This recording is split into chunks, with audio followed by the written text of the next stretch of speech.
প্রথমবার আমি পিৎজা তৈরি করলাম, তাও আবার চুলায়। সাধারণত যখনই পিৎজা খেতে ইচ্ছা করে তখনই বাহির থেকে কিনে খাওয়া হয়, কখনো বাসায় বানানোর চেষ্টা করি নাই। তো আজকে ভাবলাম বাসায় বানাবো পিৎজাটা। তাই আমি পিৎজা বানানোর জন্য প্রথমে পিৎজা সসটাও তৈরি করে নিয়েছিলাম। পিৎজা সস আমি ঘরে তৈরি করে তারপরে পিৎজা বানানো শুরু করেছি।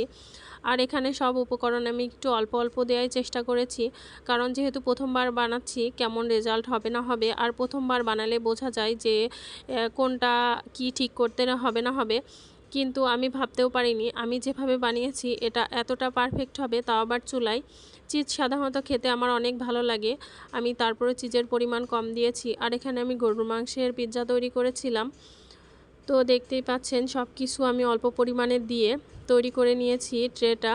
এরপরে আমি এটা চুলায় কড়াই বসিয়ে সেই কড়াইয়ের উপর দিয়ে দিলাম প্লেটটা। আর দেখতেই পাচ্ছেন এরই মাঝে আমার পিৎজাটা হয়ে গেছে। আর দেখতেই কতটা লোভনীয় হয়েছে নিশ্চয় আপনারা দেখেই বুঝতে পারছেন। আর এখানে টমেটো সসটাও আমি ঘরে তৈরি করেছি, আবার পিৎজা সসটাও।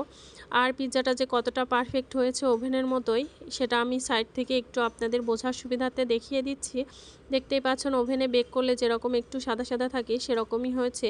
আর ভিতরটাও কতটা পারফেক্ট হয়েছে দেখেই নিশ্চয়ই বুঝতে পারছেন। আর রেসিপিটি লাগলে অবশ্যই আমাকে কমেন্ট করে জানাবেন, আমি আপনাদের মাঝে শেয়ার করব।